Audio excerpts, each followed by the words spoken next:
എറണാകുളം മലയിടം തുരുത്തിലെ കുടിയൊഴിപ്പിക്കലിനെതിരെ ഹൈക്കോടതിയെ സമീപിക്കാൻ സർക്കാർ. പ്രതികൂല വിധി വന്നാൽ കുടുംബങ്ങളെ പുനരധിവസിപ്പിക്കുമെന്ന് മന്ത്രി കെ എ തുളസി പറഞ്ഞു. ഒഴിപ്പിക്കൽ നടപടികൾക്കായി അഭിഭാഷക കമ്മീഷൻ ഇന്ന് വീണ്ടും എത്തും. പ്രദേശവാസികൾക്ക് ഐക്യദാർഢ്യവുമായി ഡിവൈഎഫ്ഐ രംഗത്തുണ്ട്. ഇന്നലെ എറണാകുളം കളക്ട്രേറ്റിൽ നടന്ന ചർച്ചയിലാണ് മലയിടം തുരുത്ത് വിഷയത്തിൽ സർക്കാർ കോടതിയെ സമീപിക്കാൻ തീരുമാനിച്ചതും.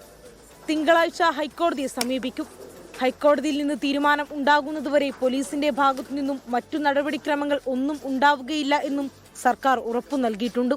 കോടതി വിധിയെതിരായാൽ പുനരധിവാസം അടക്കമുള്ള കാര്യങ്ങളിലേക്ക് കടക്കാനുമാണ് തീരുമാനം. നമുക്ക് ഒരു തരത്തിലും മുന്നോട്ട് പോകാൻ കഴിയാത്തൊരു സാഹചര്യം നമ്മുടെ മുന്നിൽ വരികയാണെങ്കിൽ തീർച്ചയായിട്ടും ആ ആളുകളെ ഏറ്റവും അടിയന്തരമായിട്ട് പുനരധിവസിപ്പിക്കുന്നതിന് വേണ്ടിയിട്ടുള്ള നടപടികൾ സ്വീകരിക്കും.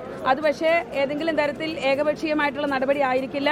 അവിടുത്തെ ആളുകളുമായിട്ട് സംസാരിച്ച് അവരുമായിട്ട് കൂടിയാലോചിച്ച് മാത്രമേ ഗവൺമെന്റ് ഏതെങ്കിലും തരത്തിലുള്ള ഒരു നടപടികളിലേക്ക് പോവുകയുള്ളൂ. എന്നാൽ പുനരധിവാസത്തിന് തയ്യാറല്ല എന്നും ഇവിടെ നിന്നും മാറില്ല എന്നും കുടുംബങ്ങൾ പറയുന്നു. പുനരധിവാസം എന്ന് പറഞ്ഞാൽ നമ്മൾ ഇവിടെ നിന്ന് എന്തായാലും 100 വർഷമായിട്ട് താമസിക്കുന്ന സ്ഥലങ്ങളല്ലേ, അപ്പം നമ്മൾ ഇവിടെ നിന്ന് എന്തായാലും ഇറങ്ങി പോകുന്നില്ല.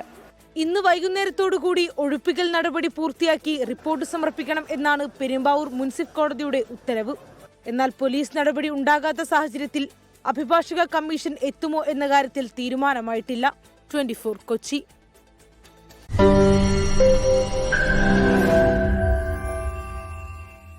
ലോകത്തെവിടെയായാലും ഏത് സമയത്തും 24 വാർത്തകളും ഓഗ്മെന്റഡ് റിയാലിറ്റി പാക്കേജുകളും എക്സ്പ്ലെയിനറുകളും വിശദമായി കാണാൻ ഞങ്ങളുടെ യൂട്യൂബ് ചാനൽ നിങ്ങൾക്ക് സബ്സ്ക്രൈബ് ചെയ്യാം.